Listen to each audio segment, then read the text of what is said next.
नमस्कार दोस्तों, हमारे सामने प्रश्न है कि रासायनिक परिवर्तन में एंट्रोपी परिवर्तन के चिन्ह का अनुमान किस प्रकार लगाया जाता है, एक उदाहरण देकर स्पष्ट कीजिए।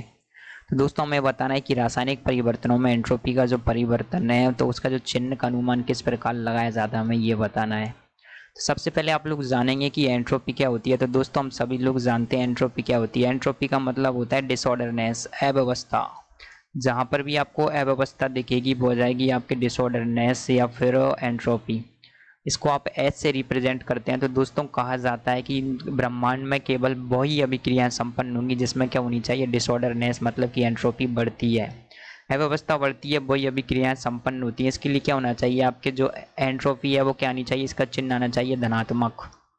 एंट्रोपी का चिन्ह यदि धनात्मक होगा मतलब कि एंट्रोपी बढ़ेगी तो ही अभिक्रिया संभव होंगी। ये आपके ऊष्मागतिकी का नियम है और इसी के अनुसार हम देखेंगे कि अभिक्रियाओं के लिए आप एंट्रोपी का चिन्ह किस प्रकार डिसाइड करेंगे।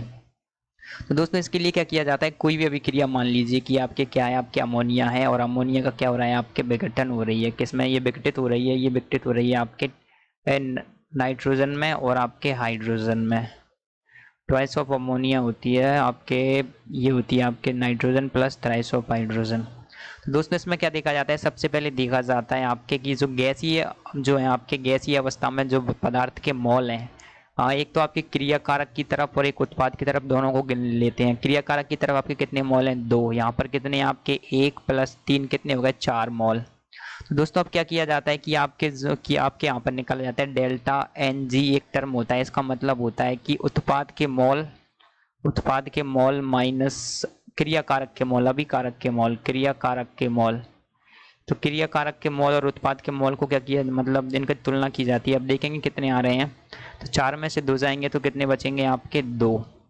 ये कितने ग्रेटर देन, मतलब कि आप क्या करते हैं, उत्पाद के मोल माइनस क्रियाकारक के मोल करते हैं, जिसको बोलते हैं डेल्टा एन जी। यदि डेल्टा एन जी आपका ग्रेटर देन 0 होगा तो मतलब कि ये 0 से बड़ा होगा तो आपके जो भी क्रिया है वो स्वतः संपन्न हो पाएगी। तो और आपके यहाँ पर जो एंट्रोपी का चिन्ह होगा वो कैसा आएगा, आपके धनात्मक। तो यहाँ पर हम लिखेंगे कि इफ यदि डेल्टा एन जी मतलब अभिकारक और जो उत्पाद के मोलों का अंतर है वो ग्रेटर देन 0, तो क्या होगा, आपके जो एंट्रोपी है वो क्या हो जाएगी, आपके बढ़ेगी। एंट्रोपी माने एस क्या है आपके बढ़ेगा, और जो आपके एस का चिन्ह वो कैसा होगा, धनात्मक।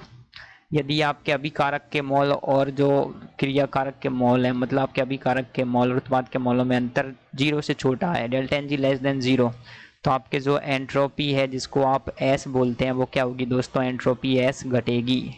और यहाँ पर आपके एस का चिन्ह क्या आएगा, नेगेटिव। तो दोस्तों, कुछ नहीं किया जाता, करना क्या रहता है हमको कि आपकी जो अभिक्रिया में गैसीय मोल होते हैं उनके में से जो उत्पाद के मोल हैं उनमें से आप क्रियाकारक के मोलों को घटा देते हैं, जिससे हमको एक टर्म प्राप्त होती है जिसे आप डेल्टा एन जी कहते हैं। और डेल्टा एन जी यदि 0 होगा, मतलब 0 होगा तो एंट्रोपी का चिन्ह 0 रहेगा। लेकिन यदि आपके delta N G greater than 0 हो तो एंट्रोपी भी ग्रेटर देन 0 होगी। Delta N G less than 0 है तो एंट्रोपी भी लेस देन 0 होगी। तो इस प्रकार से हम एंट्रोपी के चिन्ह का ज्ञात करते हैं। Thank you.